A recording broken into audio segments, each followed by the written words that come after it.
Hello and welcome to Real Men Feel. This is your host, author, coach, and healer, Andy Grant. You can visit theandygrant.com to learn more about me. Real Men Feel exists to remind men that they are human and have the right to experience and express all of their emotions. We have the conversations that most men are not having, but that all men can benefit from. You know, I hear from many men that the last few years, they feel like masculinity is under attack in some way. They're not sure how to act. They don't know what's expected of them anymore. And sometimes men feel like being a man is somehow wrong. Let's see what we can do about that today. My guest is Malik. He's an American spiritual teacher, author, and speaker who emphasizes the importance of spiritual alignment for our careers, relationships, and finances.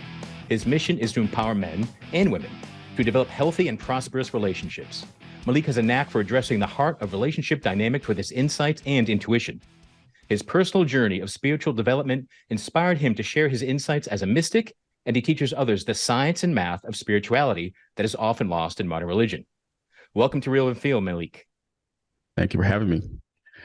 I'm ready to get down to the meat and potatoes. Awesome. So I always want to ask, have you always been interested in spirituality and mystical subjects? Yes, always intrigued me. And I think more than anything, it's seeing real world problems and then looking at the root of those problems and saying that's not a surface level solution you can find for that. There's a deep spiritual root to this. That's always I see problems and I say, the answer to that is spiritual. It's not material. We have to get to that spiritual root to even address the surface level things. So, and is that true for every problem? Virtually. I mean, I haven't come across any human problem that doesn't get at some point to the root of spirituality, even if it's just from a sense of morality or motivation, inspiration. Where does that come from? And there's something always balancing between what is our spirit moving us to do. So it's what I've seen, at least in my experience with people, is just there's something in that spiritual place that may be blocking or hindering that forward progression. So tell me a bit about your upbringing. Were you raised in a very spiritually aware environment? Yeah, my family is super spiritual. I have different religions in my family. Grew up reading a lot of different material. As I got older, I started exploring and venturing off into different religions, and I probably studied over 100 different religions by the time I was 22, and just really diving into trying to find what is the common root, what's the common ground that we can all find and hold, and why do we continue creating these ideas about the spiritual and the infinite? There's something to this that hasn't stopped since humanity has started, and it's still happening now. We're trying to find this deeper meaning, and it's always compelled me. So I've had support in that because my family is so spiritual, but also just able to walk my own walk and really find quote unquote answers for myself, and then seeing that in the real world and trying to share those same things with others. Do you think it is possible for a man to really connect and own his masculinity without also connecting and owning his spirituality? I think it's very, very difficult. And it's interesting because I know atheists, right? And they don't consider, themselves as connected to something deeper or in a spiritual aspect. But I would, in those conversations when they describe it, it's very much a esoteric principle of their intrinsic motivations. It's not just a logical based thing where there's something internal within all of us. And whether we call it spirituality, whether we call it inspiration, whether we call it your inner being, whatever it is, there's something to a man and his masculinity driving him. Something is driving you beyond just your material needs, because if that was the case, all men would just stop there. We would just stop at, we have enough to eat, we have enough shelter, but there's something about us that has a creative spirit that says it's time to innovate, time to create, it's time to build. And I think it's hard to do it at a high level without being connected to that intrinsic value of yourself. Right. I get that. So yeah, if we were just this bag of flesh and there was no other force besides us, then yeah, eventually there'd be enough. People wouldn't be always searching for more or why or try to understand things. And from my own experience, so when I was younger, I was not raised in a house with any sort of religion, so I thought that made me an atheist. And I often thought that, but so I've come to realize that, yeah, regardless of your belief, it doesn't change the fact that you're a spiritual being. Yeah. Yeah. Cool. That's interesting. You said that. Like, there's so much about theism that there's so many ideologies across the board as far as monotheism, polytheism, pantheism, panentheism. It's all still trying to find this common thing that we can connect to. It says there's something that has a higher energy or a higher intelligence or a higher influence than the individual human. And I think for the most part, everyone agrees with that, right? Even if someone who's like atheist and they're like, hey, it's the science. Like, well, there's some scientific force that's happening beyond your control.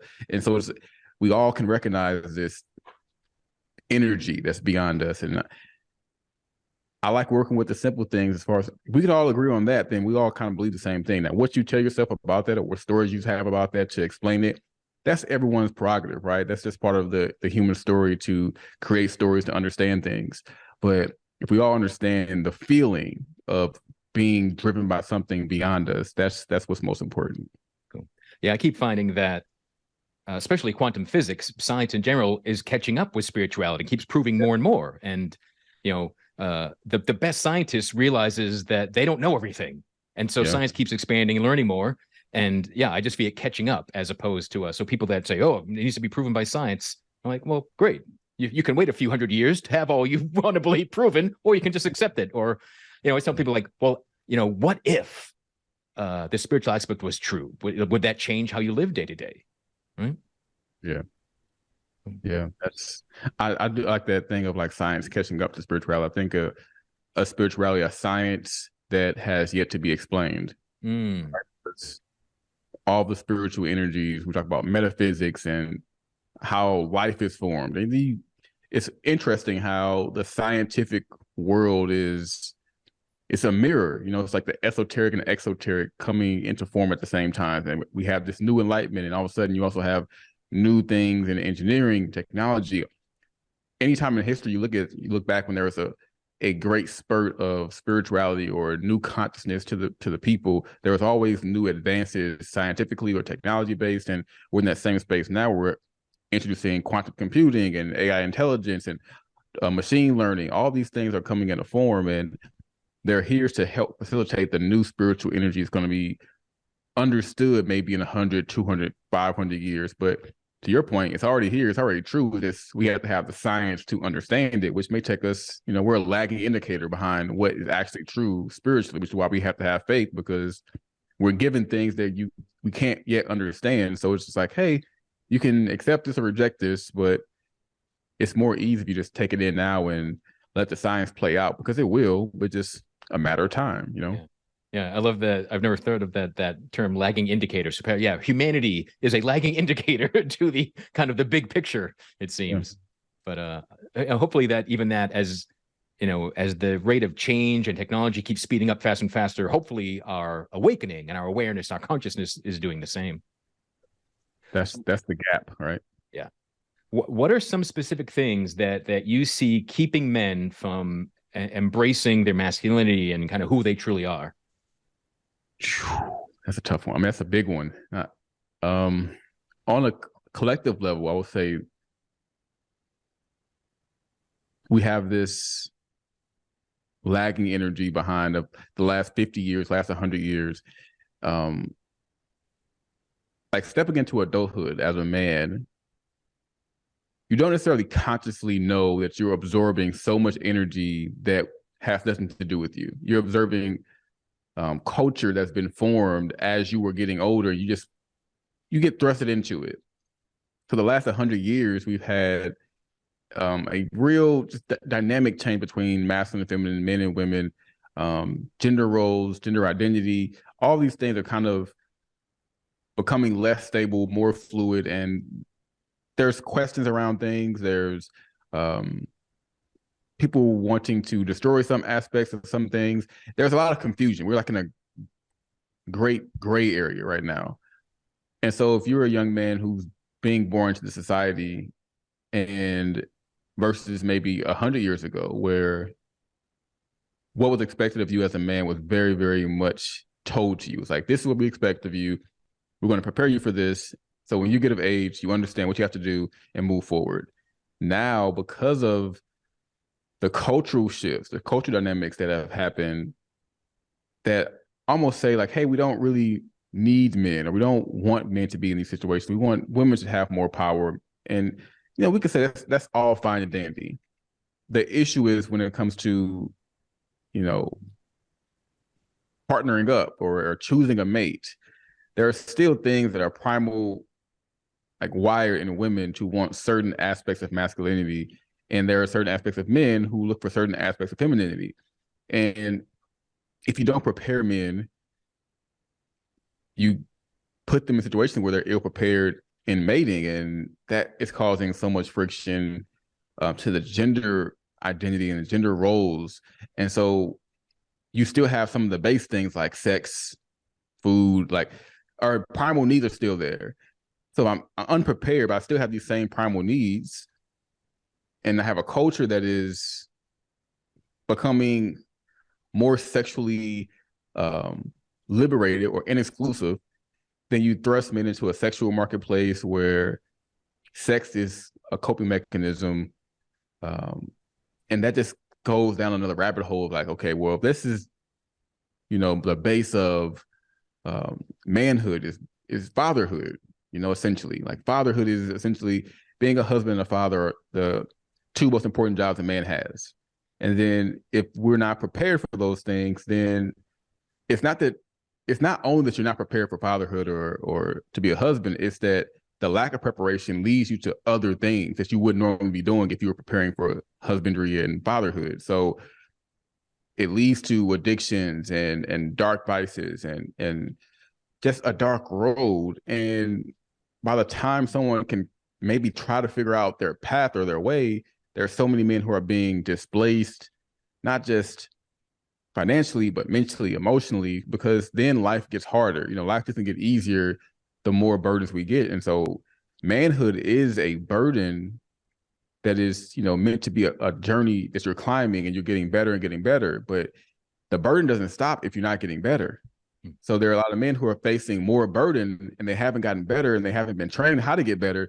So it's like, but they're hearing from people, from women and other men as well, like, hey, you got to get better. And like, no one ever taught me how to get better. How do I know how if no one ever told me? And all I've heard growing up is, we don't need men to do this. We don't need men to do this. And now everybody wants me to do everything. I don't understand. I'm confused. I'm lost. Yeah. Doesn't make sense. So a lot of men are struggling with that. Like, what do you want from me kind of thing? Right. Yeah. And this culture, we don't have any sort of initiation. So we have all sorts of children in adult bodies. Yeah. And that's really to the detriment of all of us. But, talking about how, prior generations, it was very clear. Men were told what was expected. And it was this really narrow container. Often I've heard called, the man box. And as we grow up and even men too, want to push those walls down and be more. And I don't want to just be stoic. I don't want to keep everything inside of me. I don't want to just be, I'm the breadwinner and that's all. So many traditional male jobs are being on the front line for traumas and for troubles. And it's almost as if men were considered more disposable than women.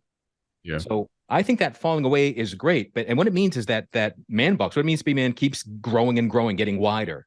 And to me, it doesn't mean that the old roles aren't wrong anymore, that you're just more than that. Yeah. But I think some of the confusion, the distortion is, it's not right to be a strong, silent man. It's not right to be the chief breadwinner. Like, no, it's fine, but you're more than that. Yeah. It's expansion, like I say. Yeah. And it's also to a point, and I talk about this a lot, is just that we're living a different time period as well. Like the things that men had to do were for that time period. The same way there are going to be things that we have to do, even like right now as like a more tech-based society. There are still so much infrastructure that's going to be built in the next 100 years that the men of tomorrow will not have to worry about. But it's because we built it technology, but we're in the space to build that because there's so much infrastructure already built in other areas that we don't have to build, whether it's farmland, whether it's logistic systems. All of these things are set up. Every generation of men set up some kind of foundation for the next. And there some of those old traditional roles are tied to things of the previous, foundation. And some of those things translate over, but a lot of things that men had to do 200 years ago, we don't have to worry about now. So you have to find new ways to use your masculine energy and to create and to innovate and to build. And to your point, like, it's just expansion, but it's still expanding beyond the definition, but understanding the dynamic between the energies, I think, is what we're losing. And because there are women who are 7-figure earners, 6-figure earners, and guess what? Those women typically still want the same dynamic because it feels right. They're not typically looking for it to be the domineering force. It's just culturally is kind of pushed, and some of them accept it because they feel like that. But hey, there are a lot of men being displaced and seeing that, hey, you're not good for anything else. We're going to throw you in front of this, whatever physical labor. And if you die alone, you die alone. That's fine. And there are men who are brilliant thinkers, brilliant artists, brilliant creators. They're not fulfilling their potential or their dreams even because one box doesn't work for them because they weren't trained for it. And the other box doesn't feel tangible enough. So they have to go do this thing that everyone, it's like they're kind of like, this is the thing that can kind of contain my manhood, but there's so much more to men. I think this is what causes depression amongst men, suicide rates among men. All these things are pressing issues that don't really get, the proper recognition that it needs to, because society is changing. It's like, well, boo-hoo, you're a man, you got all this privilege, all this power. It's like, what privilege is it to be discarded like nothing? And then, it's a very weird thing that's happening. I think we're slowly shifting away from it. I think as things just become more obvious, and this generation of women are kind of seeing like, wait a minute, something isn't working. Because we're in that period of transition to where we're not the old generation that begun feminism. And I always tell women today, even if like you're 50s, like when feminism started, you were probably not born. So like no one alive today, most of us who are alive today had nothing to do with the start or the evolution of feminism. We were all born into either third, fourth wave feminism and then just adopting the narratives as they go. And so the problem with adopting narratives, from a psychological standpoint, is you don't get a chance to challenge them or to test them. And everything has to be stress tested. And I pulled the research. If you look at the data between the last 50 years or 60 years to now, everything that you would expect for a liberated woman society to be better at, we're worse in. Single motherhood is up. Multi-partner fertility is up.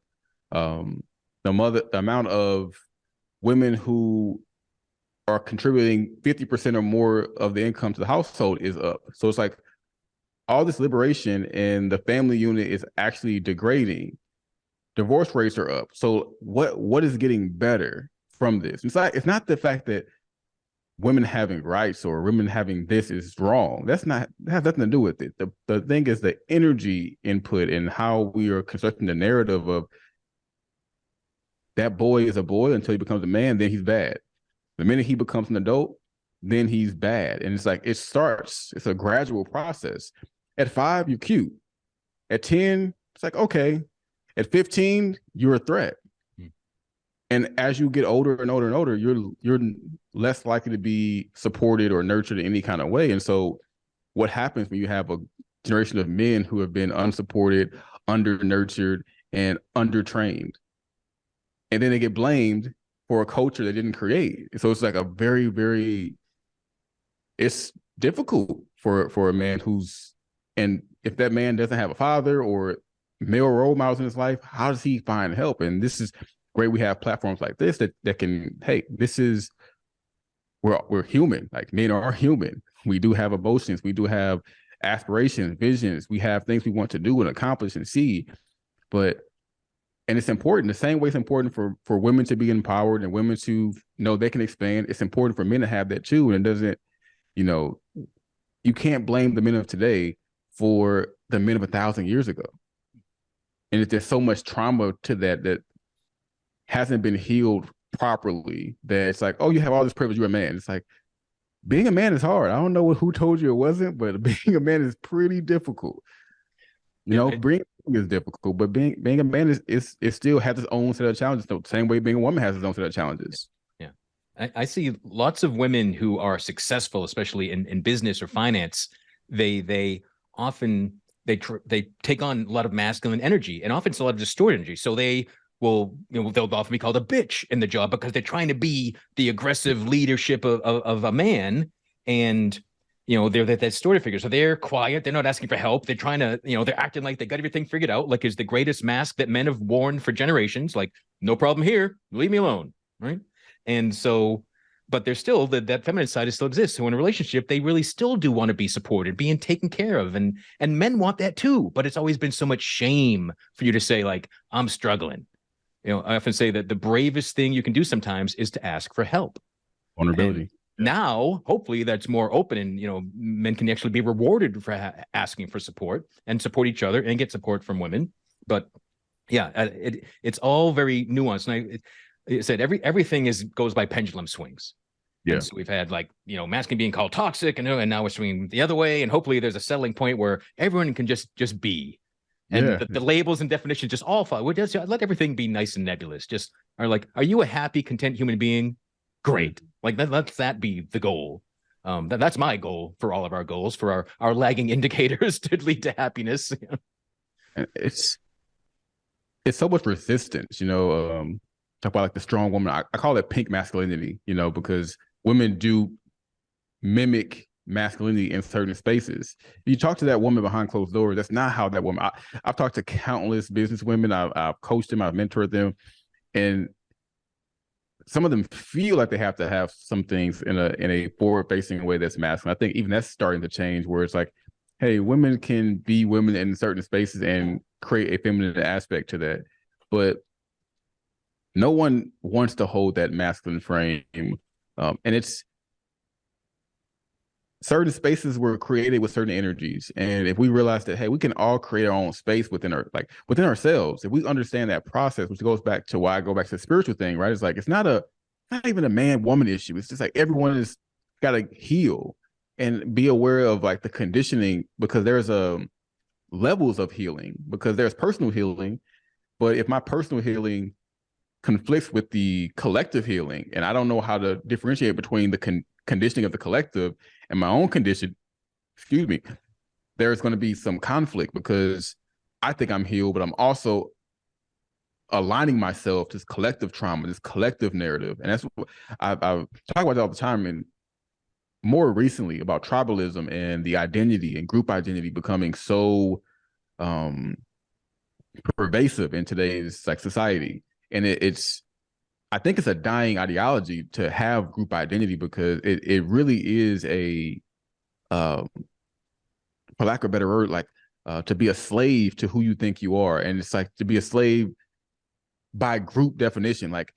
We're both men, but we're both our own individuals, and we can speak to common things for men, but it's also part of that is you get that, not right, but you get the integrity of that when you're speaking from your personhood and you know who you are outside this collective. So outside of collective of men or race or generation or country or city or whatever it is, religion, who you are, you wipe away all those things. That's what matters the most. And as long as there's this collective, it's easy to people say divide and conquer. That's not what's really happening. What's happening is unify and conquer. If I can unify groups and make them fight against each other, that's not divide and conquer. I'm actually putting you together and conquering you, because I can control each group with the message. So I can put men against women, this against that, and this against this. So it's the separation is actually finding yourself within these constructs of who we think we are, whether it's racial, whether it's gender, whether it's sexuality. It's like, that doesn't make you who you are. Who you are is who you are without any of those things. Right. And those things are just extra. They're extra. And that's part of the that's the healing process, you know, from a top down level. It's like, you're not who society says you are. You are not a woman. You are not a man. Like, you are your own being, and you are part of this group. Sure. And there are things that you may identify with that another group may not identify with, but that just makes you unique in your own right. It doesn't make the other group wrong. And I think when we can get to that point where we really embrace the individual life, your uniqueness and who you are as an individual, a lot of these things will just kind of flow, because everyone will go into the path that works for them. Because there may be some women who want a more feminine partner. There may be some men who want a more masculine partner. They may work perfectly for them. They have no conflict whatsoever. But for most people, that may not work. But it's like, you can't find what works for you if you're not really identifying who you are and your inner being and your path. So that's why I'm passionate about the spiritual aspect of it, because it's like, hey, if we get the spiritual stuff right, so much of this stuff just cleans itself up. It's like, oh, it's not even an issue anymore. That's not even actually a problem. It's like, I was just thinking about that wrong, because this collective thing is so overpowering. It's so overbearing, because that's how we learn about the world. We're literally conditioned, because the happier word, or less negative connotation word, is learning for conditioning. So conditioning is the same thing as learning. So we learn about the world, and we assume that what we learn is not the same thing as conditioning. We assume conditioning is bad and learning is good, but some things you learn are actually bad. Something you condition with is actually good. So you have to decipher these things. And what if I learned about the world? Oh, I learned about history. I learned about slavery. I learned about feminism. I learned about all these different aspects that give me an idea about who I am in the world. But those things were the past. You learn about the past to understand somewhat about how the world is operating today, but it's not the same, because you're not in the past, you're in the now. And there's so much freedom in understanding and separating yourself from the trauma of the past, and understanding how that creeps up with you, because if we're all learning the same stuff and it's traumatic, there's going to be some trauma still brewing, because we're learning it. Nothing wrong with learning about things, but you have to learn how to separate yourself from the learning. That's how you operate in your own alignment. You can be conditioned with anything. All of us are conditioned, you know, based on where we live, where we're from, the culture we have, the parents we have, the parents they had. We're nothing really more than a long line of conditioning. And to free the self is really to say, hey, you know what? I am more than what I've learned. I'm more than what the ego identifies as. I can be more than this. And to be more is like to really be less. It's like to not try to be anything, to not try to fit into your own little box. And the minute you stop trying to fit into your own little box, you become yourself, and you're like, wait a minute, this is who I am. Right, and there's no yeah, there's a lot in here I want to try to unpack a little bit more. So, but yeah, I agree. The problem with so many different groups and identities and labels, it just makes more us and them. And we need to be we. And like, I'm sure you agree, like one of the great spiritual foundations in everything is that we're all one. Yeah. We're truly one energy.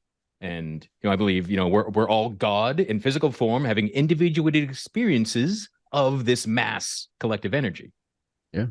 And, you know, you also mentioned the ego, and I recently heard a great definition for the ego that I hope I can remember clearly.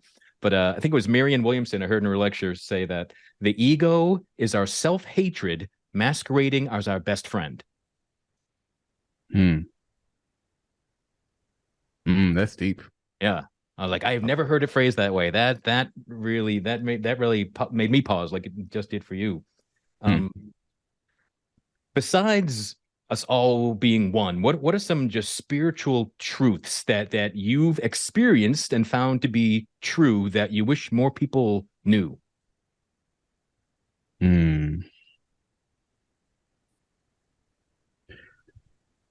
So a core principle that is just crystallized, is always, it's present, and it can be taken the wrong way because how we learn about certain words, but the purpose of life is success. And success is the fulfillment of an aim or purpose. So the same way that an apple seed, if I plant it, the purpose of that apple seed is to what? Become an apple tree and grow apples. So it will be successful in being an apple seed if it bears fruit and becomes an apple. That same analogy applies to an acorn. An acorn is not an apple seed, but they both can be successful in what they're here to do and deliver. The same way an apple seed or an acorn or a cactus, They all have their own DNA. Us being the oneness and separation, and I'll go into that, but we're this separate oneness with our own unique spiritual DNA, or we're our own little fingerprint on here on earth. We have our own little footprint that we leave behind. And everyone has a purpose or an aim within their spiritual DNA that says, hey, if you water this enough, you will bear fruit, what you're here to become.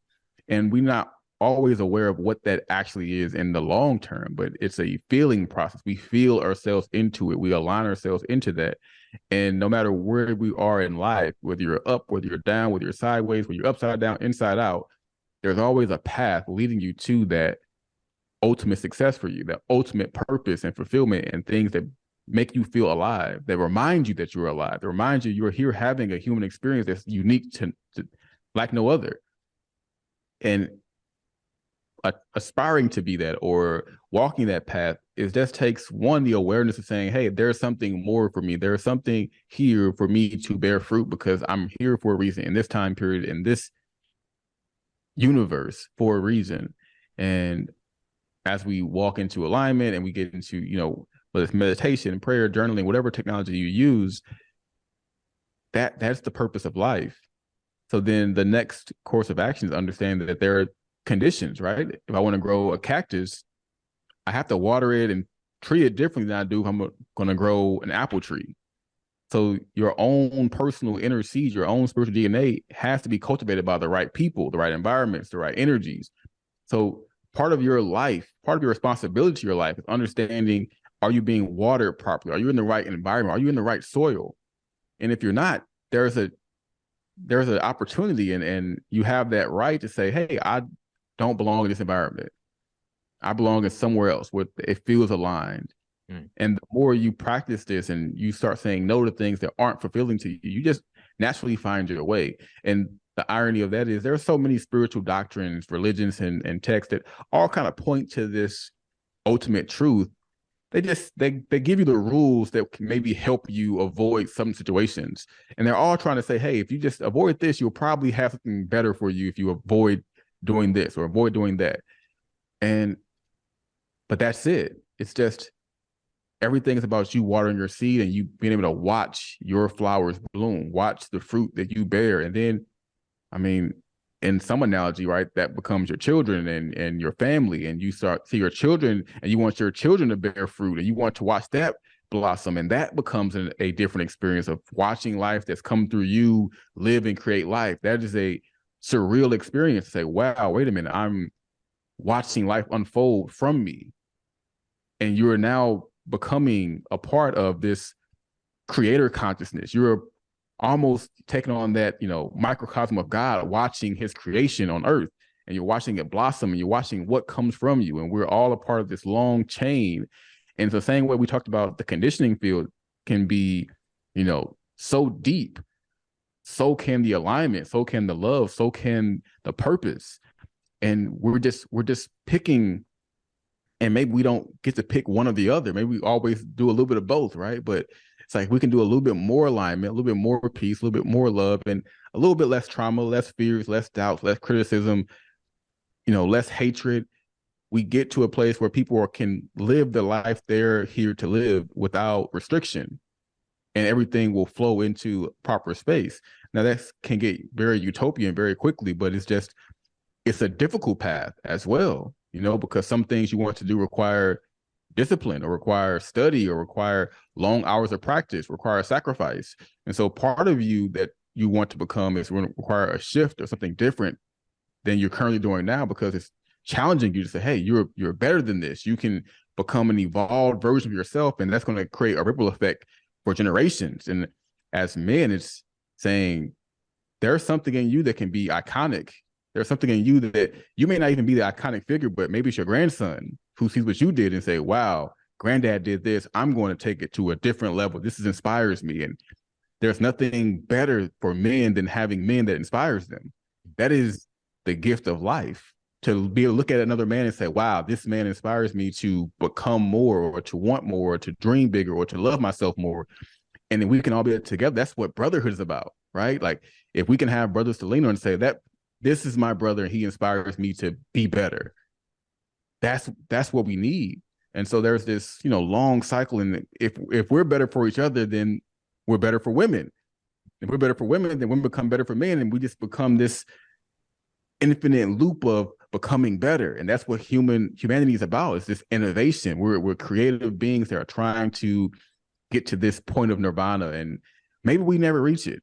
Maybe we never ever get there. But the journey to it, the quest of greatness and excellence and peace and love and happiness, all these things that are serene, that's what life is about. And it all starts with just understanding, hey, you have a purpose. You have a seed within you, and just water it one day at a time, and you'll get there eventually, And I love how you're stressing, like, judge everything by the fruits, not the conditioning, and be willing to look at your environment and conditions and watering and make better choices. Move yourself. Because if you're to follow your metaphors, if you're a cactus that somehow got planted in an apple orchard, no matter how many other trees are saying, grow some apples, give us some apples, get some apples going, kid, it's not going to happen. And you're trying to live by the conditioning would make for a miserable experience. You're going to judge yourself like, I'm not making enough apples. And you're like, man, you're a cactus. You could be the best cactus out here, but you're around apples, and maybe you're meant to be a cactus among apples. Some of that is maybe being bold enough to be yourself, even when the world around you is different.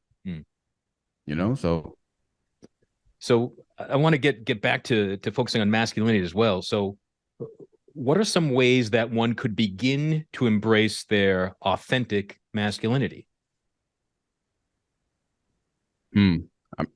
So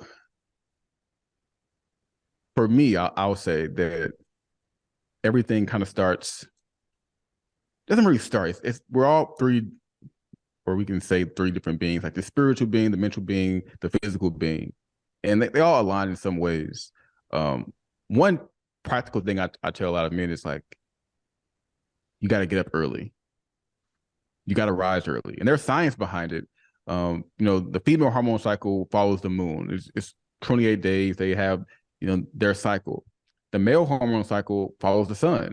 And it kind of goes with the masculine energy. Masculine energy is the illusion, in a sense. It's the enlightenment. It's what has come into form. It's what's been revealed. So we follow the sun. It makes sense. Every 24 hours, our hormone cycles, resets. It peaks in the morning. So for most men, if you wake up, I don't have the exact numbers on me. It's in my book, the Divine Masculine Handbook, and it talks about there's times where you can ride that peak of testosterone up. And I can't really explain what it is. And maybe someone who's more scientific, who knows about, hormones, who are very, very, astute in this. But there's an energy to that of waking up before your peak and experiencing the peak. And you can carry a little bit of that with you versus waking up and you're on a downhill, like slide. It's also something about the male ego in worthiness. And it's I don't know if we can re-engineer it, right? And I'm a person who, I don't want to change how things are. I want to just figure out how they work and then just use the best of my ability, right? Like, we can try to re-engineer men, but there's something to men about worthiness where it's like, I want to deserve what I have. I want to earn my keep. That's just something men have. You can find the richest man, the poorest man. They will both agree, I want to earn my keep. I'll ask when I have to, but I really want to earn my keep. And so discipline it's a weird thing. Discipline becomes a self-rewarding system when you really tap into it at a different frequency, where it's not discipline for, it's not discipline as a consequence. It's a proactive discipline that says, I'm doing this to reward myself, and to increase my own self-esteem, my own self-image, because I'm doing something that requires sacrifice. So I'm doing something that requires going a little bit above and beyond. And that's what masculinity is about. It's like extending that masculine energy a little bit further outwards. Like, hey, you don't have to be doing this podcast right now. Why are you doing this? You could just talk about this with a couple of friends, but you're doing something that's extending out further, just enough. Just like whatever you get from this podcast, wherever your brand grows into, it's like, like, I work for this. And there is a feeling that we can't really describe, or why do you feel that way? But you deserved it because you know how much you put into it. You know how much work, you know how much time, you know how much goes into it. And so there's something for men when it comes to your masculinity. It's like, hey, what do you think it would take for you to deserve it? And maybe you're going to be wrong about that, what it is, but what do you think it would take for you to feel like you deserve what you actually want? Get clear on what you want, and then what would you take to deserve it? Not just what you want and I want to go get it the fastest way, but if you could earn it, what would that feel like? What would it take? And there's some pride in that process. Yeah, I love the notion of discipline. Really hitting me now that sometimes, kind of in our worst aspects, discipline seems like a constraint. Mm-hmm. And we're being punished. But when it's self-chosen discipline, it does feed that expansion you're talking about. So I think that's how most things are. That, again, based on our mindset and framework, it can feel restricting and, again, putting us back in that old man box. Or is it really a tool that we can use to expand even further? And I think that's true. And you mentioned worthiness a lot. Yeah, I hit a lot of. It's a fear a lot of men have, that they're just so afraid to speak out loud. But what sort of other fears do you see commonly in men besides questioning their worth, of questioning their own value? I think the process can be daunting, and I've experienced it. I'm sure you've experienced it. Just when you're in a place where you're maybe having the first awareness of what you really want, and maybe for the first time you're aware of the environment you're in is not the environment you're meant to be in, or the people you connected to you're not meant to be connected to. And it's like it's a troublesome feeling. It's, wow, I've done this all wrong, and how can I fix this? It's such a dark place you can put yourself in, but it's also, it can be a great experience to say, wow, I'm aware enough to know that this isn't for me. That's a great place to be in. And then it's just about forging that path forward and say, what do I want moving forward? So that fear of being caught in your process, right?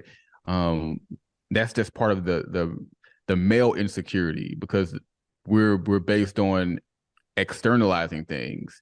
So we don't want to be caught in the middle of cooking the meal. Like, oh, don't look yet, it's not done, right? Like, I'm not finished yet. But the beauty of manhood is that you're never finished, right? Like, we're always going to be creative, we're always going to be growing and expanding. It's like, never be ashamed of where you're growing into. Never be ashamed of what you're stepping into next, and never be ashamed to let someone see you working, see you progressing. Yeah, if you're caught mixing up your recipe, it's like a fear of judgment. Like, no, I'm not done. Don't judge me yet. I'm still in process. And there are some people. This is the beauty, and I've experienced in my own life, is just there's so much like juice in this like simple truth of just like embracing your process as a man is the key, because that's the masculine feminine balance, right? Because we're this 24-hour clock that keeps going around day by day. And so that's what brings the insecurity. But the insecurity is what has made men protectors and providers over time, because we have to be insecure about, is there safety? Is there provision? Is there enough of this? So that insecurity drives us out to be this more masculine frame, because I have to go find security. I have to go develop into something secure and stable, not only for myself. And that starts, material things, but food, shelter, but it expands out, like I said, to creativity, to dreams, like to impact, to connections, to love, to family. And if you can allow that process, that feminine process that takes time, if you can get in tune with that process of like, hey, this is going to take time. And I don't want to judge myself based on my process of where I'm growing into. I have to be okay with where I am. And also, like, that's why the discipline is the reward, because the process is going to be the process, but you can beat yourself up in the process so much that you don't get to the reward. But the discipline part of that is like, every single day I did something that moved me forward. That is the reward. Like, it's not the end. It's in the middle of that feminine process. You were establishing masculine presence each step of the way, saying, I'm disciplined, I'm focused, I'm sacrificing, I'm moving forward, I'm making adjustments. If someone sees me getting better, that's good for them. Maybe it inspires them. Maybe they want to help me, or maybe I want to help them. Like, that creates new life. And so let's never be ashamed of where you are, because it can change. Any one situation can change within a year, within 5 years for sure, within 10 years without a question of a doubt. So it's just a matter of, hey, love the process you're in. Find out what that process is, right? Because we want the goal, but we have to figure out, what do you have to do day by day to make that happen? And just like a time management productivity thing, because, you know, productivity is part of manhood as well. It's that early rising thing, that rising into your masculine energy, rising into that testosterone, it gives you more time. There's more time at the beginning of the day than at the end, because the brain hasn't made as many decisions. There's more clarity, more focus. There's not as many people moving around, things happening. So it's just a quick tip. If you wake up at 6 a.m., try 5 a.m., try 4 a.m. If you wake up at 8 a.m., try 6. Get a couple extra hours and do something that's very, very important to you. Like, so it's something done. It's very, very important. Using discipline and structure, which can feel limiting, but you use it to enhance your creativity and your progression. And it's going to feel good, because you're like, I earned this. I got up today and I knocked that thing out. Now the rest of your day, that your testosterone is going down, but you're actually feeling good because I got that thing done.